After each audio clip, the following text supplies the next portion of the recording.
Good morning. What a pleasure of being again with you. Well, I'm now here to share with you an experience. These life experiences that sometimes surprises you. And I want to frame this story, and I want to be close to you now. I want to frame this story in diversity and inclusion. I had the honor of working with different cultures, especially very primitive cultures, indigenous cultures in Argentina, in Africa, in Mexico. So I learned how difficult it is trying to really listen the way other cultures see the world, relate to time, relate to love. Some of them even, they don't believe in future. And we ask questions to them if future exists. And this time, what I want to share with you is that, like almost 6 years ago, this woman, that is the one that is with the eyes closed, phoned me and asked me, because she knew that we worked a lot with teams and that we were very creative, creating games, if we could help her in creating some games that some blind people could do in companies. She had created the foundation where she was teaching blind people to take pictures. And I said, she's creating possibility. Why not creating more possibilities for them? So she's Gina Badenoch and created this foundation. In English is Sight of Emotion. In Spanish is Ojos que sienten, eyes that feel. And I have to confess that I was really afraid when she called me. I said, what can I do with blind people? I don't know. So I asked my son, that is partner of our company, and told him, because he's the inventor of the games, why don't you go? And he went. And when he came back, he said, I first asked them to teach me to take pictures with the eyes closed. And they did it. And when I tried to teach them some games, for example, with a ball, I found that they speak much more and they coordinate more actions than the people that use their eyes, than the people in companies. I am surprised.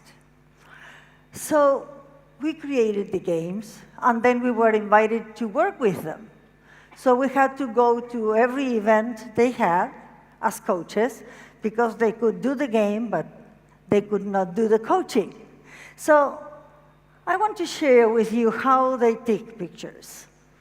They put the photo machine here. And these are some pictures that they have taken. And I asked the photographer here, how did you know that the ball was there? And she said, oh, I heard the noise when it touched the floor. But after that, I knew that the ball was close to his foot. It's incredible how they get connected to the world. So we decided to begin creating an ACDP to train them as coaches. And I did something that you can imagine. I went with my computer and my PowerPoint to deliver the first session. And when I was opening the computer, I said, I am the blind. The blind one is myself. So something touched me, and I said, I don't know nothing in this moment. I don't know how to begin here. And I think I was the one that learned the most with them. These are their pictures. So we did the ACDP, This is the second group. It was created in Argentina. We have today almost 50 coaches trained.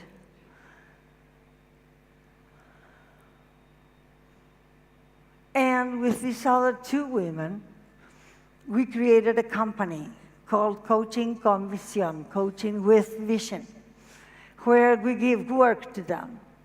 I don't know what happens in other countries, but in Mexico and Argentina, the people that are with some kind of limitation, they are not prone to continue studying or to be prepared as the other ones.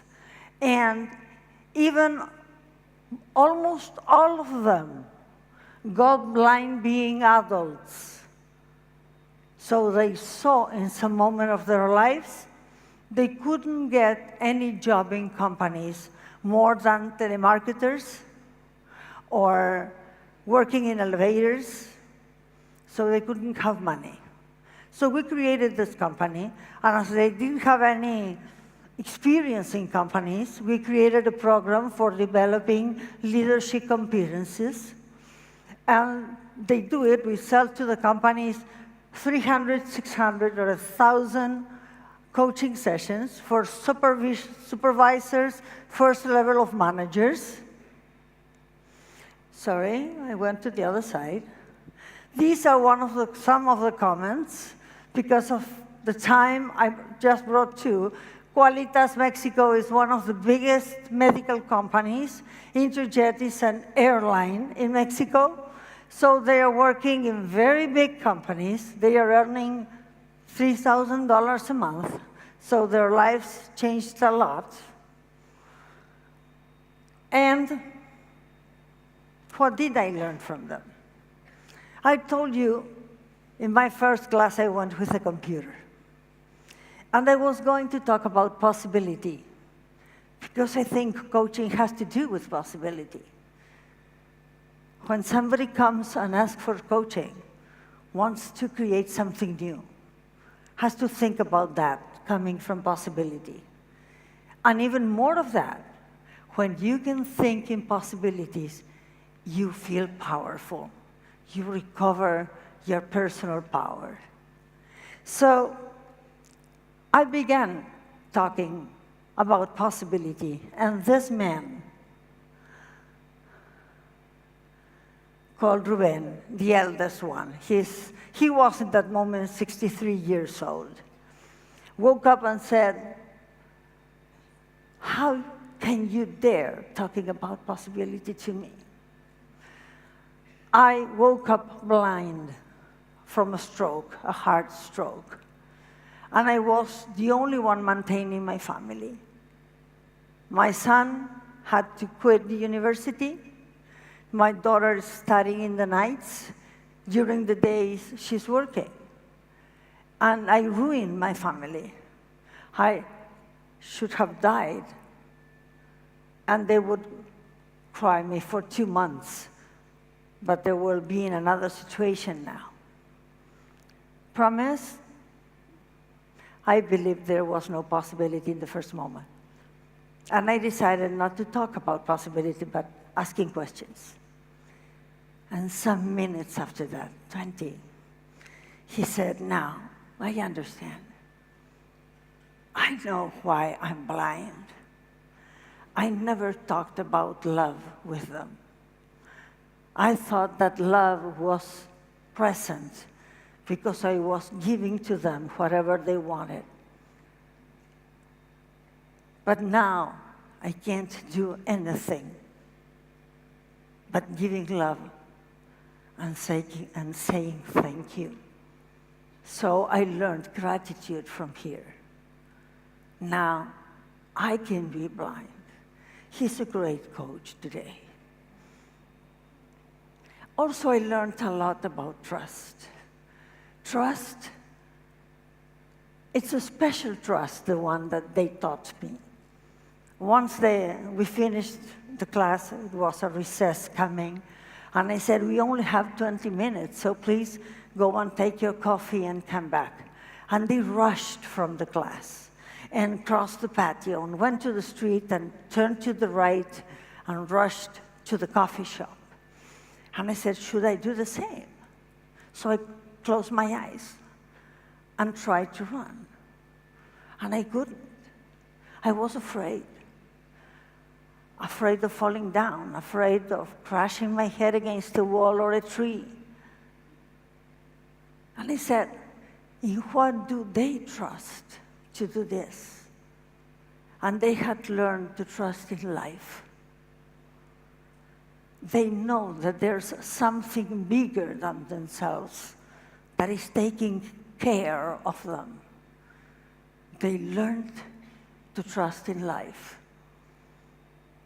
And in that moment, it happened to me that my eldest granddaughter, Corina, we were in the car, and she said, Grandma, I know you love me so much. Tell me, if I have to live something very difficult, something that could make me suffer a lot, could you live it for me? I wanted to say yes, you know, but I was so open in that moment because of this experience with blind people that I told her, no, I can't leave it for you. But I promise you something. If I am alive, I will be close to you.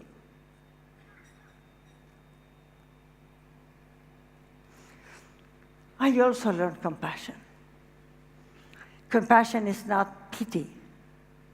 Compassion means with the same passion. It's not understanding the way you think. It's comprehending the way you are. It's feeling like you feel. It's standing up in the world, like if I could stand up on your feet. And I also learned vulnerability. That has not to do with weakness. Has to do with being open to feel and to accept your emotions. There are no negative emotions. There are human emotions. And some of those emotions are shared. They occur in the intersubjective space. They are social emotions. So I began feeling that with them. Also, I learned what is being inspired. It's not so difficult, you know. Inspire has to do with breathing. And when you let the world of the other one get into you, you are inspired.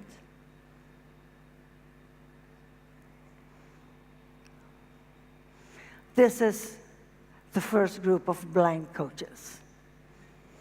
And this is the way they present themselves. They introduce themselves like this. Where you see obstacles, we see possibilities. And let me share this short video. Empezamos a cambiar la perspectiva de las personas normovisuales, ahora sí generando un panorama en donde tú no ves y que te empiezan a caer los 20 de que cuando no ves, ¿qué sí tienes? ¿Qué posibilidades generas? Y ahí es cuando descubres, wow, todos empezamos a descubrir todo el potencial que tenemos. Salimos como talleristas, nos incluimos en el área laboral, que ya va corriendo tiempo. Gracias. Gracias, Mary. Gracias, Jerry. Ok. Entonces, como dar esa pauta. ¡Pum! Sí, como un poco coachar para que encuentres Exacto. cuál es la respuesta. Exactamente, es eso, coachar. Justo lo que vinieron a hacer con nosotros hoy, el romper todos nuestros paradigmas y creencias de limitaciones que creíamos que teníamos. Ok. Gracias a ustedes. Como que estaba la falta de asumirme como esa persona que es capaz. Sí estaba la capacidad, pero siempre estaba el aspecto del titubeo. Y cuando yo empiezo ya a tomar el coach en el sentido de vamos a conocer, fue como entrar primero a esa pregunta, ¿yo voy a ser un coach? ¿Sí seré bueno? ¿Qué pasará? O sea, me metí en esa puertecita luego, ¿no? Tu zona de confort se abre a brincar esa zona de confort, y la zona de confort es lo que te da y alimenta el miedo. Y entonces cuando empiezas a conocer qué es el miedo, pues son todas esas justificaciones para no hacer lo que tú realmente quieres hacer. Yo valoro esto, porque he hecho más cosas teniendo ahorita la discapacidad, y no porque me esté pobreteando, no. Cuando yo veía bien, nunca pensé hacer tanto como ahora estoy haciendo. She's Berenice.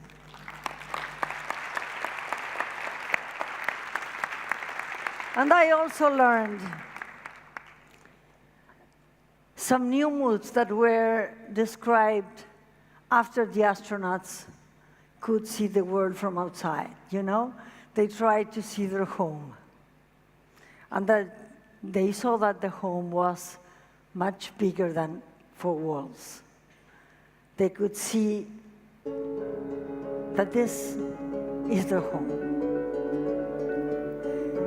With the storms, with the sunshine, and they felt 2 moods, awe and wonder.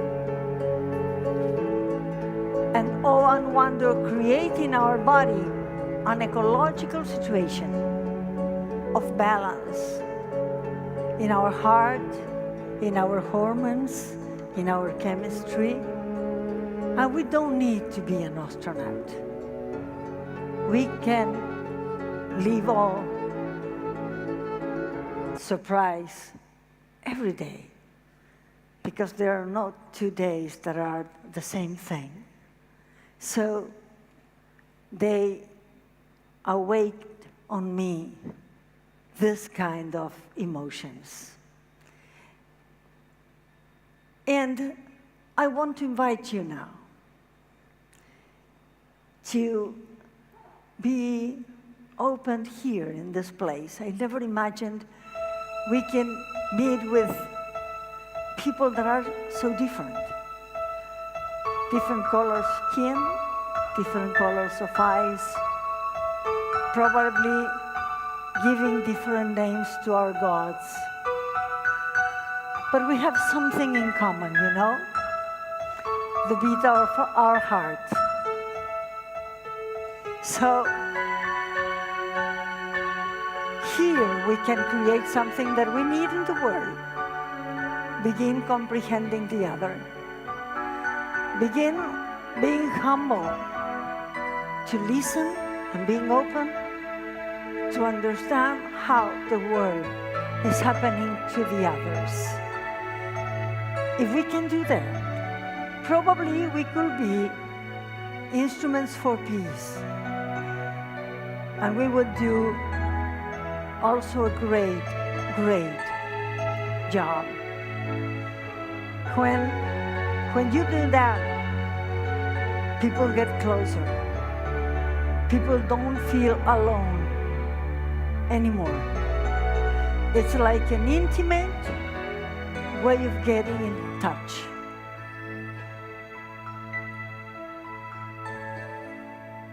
So